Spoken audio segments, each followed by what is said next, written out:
Hey, I'm Nicolette Amarillas. I'm a posture and movement specialist and a strength coach.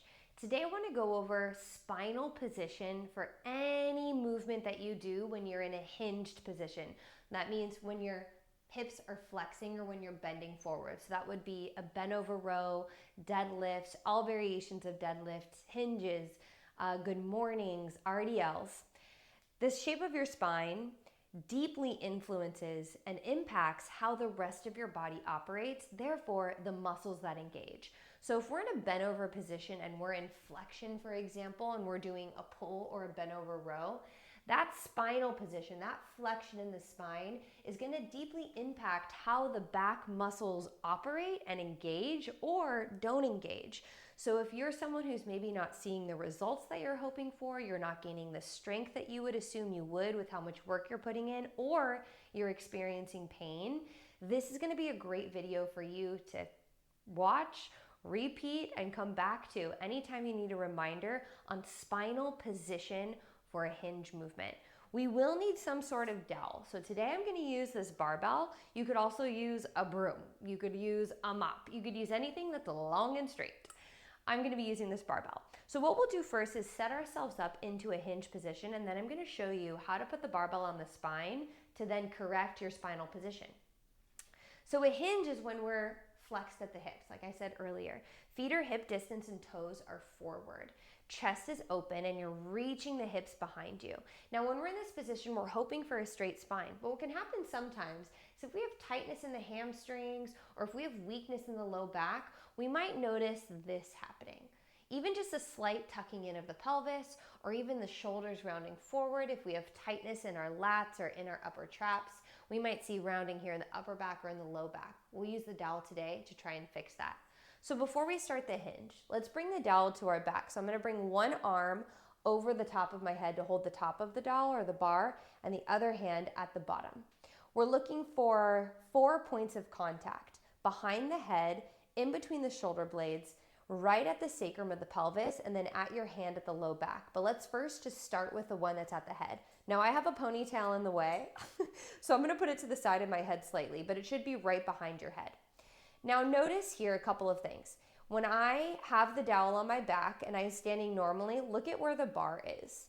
That's telling me that I am a little bit in forward flexion because we want the bar to be touching the sacrum the whole time and the head. So we have the dowel touching the back of the head, then we have the dowel touching the back of the pelvis, the top of the pelvis, in between the glutes. So those 2 points of contact first. You might find difficulty here. You might find that you have to really arch your back to reach it, or you're gonna have to tuck in your hips so that your butt's not out here. Whatever you need to do to be able to find those 2 points of contact, get there first. So now I know already I'm in a better position than where I was before, which was here. I'm naturally in more of an anterior pelvic tilt. My back arches a little bit, my belly kind of falls forward, and my chest falls forward a little bit. So I'm going to come back to that position where I find the sacrum and the back of my head. Now from here, I also want you to squeeze against the shoulder blades so that you can feel the dowel in between the shoulder blades. So running down your spine as if it's an extension of your spine, okay? Or it's like a duplicate of your spine. Lastly, we're going to take the hand to bring the top of the hand behind the low back. So basically directly behind the navel. Now, once you put your hand there, I want you to then grab the dowel with your thumb to bring it into you. We want your low back to be a hand distance away from the dowel. So for me, naturally, this is not a hand distance, right? This is much bigger. So I have to tuck in my hips to bring my back to the dowel, or at least bring my hand that's on my back to the dowel. Now when I do this, and when you do it, what you might see when you go from here, you might see the dowel lift up just like this, okay? So what you're trying to do is tuck in the hips without letting the back or the head or the hips lift off of that dowel. So now I have 1 point of contact, head, in between the shoulder blades, 2, low back and hand, 3, pelvis, 4. From here, now I'm going to try to get into my hinge position. Hinging forward, not allowing the dowel to move from any points of contact. This is going to be hard. If it is, that's normal, especially the first time you do it, because what's gonna happen? The dowel is gonna lift, your back is gonna flex. Even if you're like me and you know how to hinge, naturally, look at just a little bit of flexion forward lifts that dowel off of my pelvis. So what you're trying to do is keep contact with the dowel the whole time as you hinge, all 4 points. I would do anywhere from like 10 to 20 repetitions. You could do this prior to a lift. So say you have some deadlifts or bent over rows in your workout, do this right before. That way you can kind of remind your nervous system like, hey, this is how we want to be in the workout.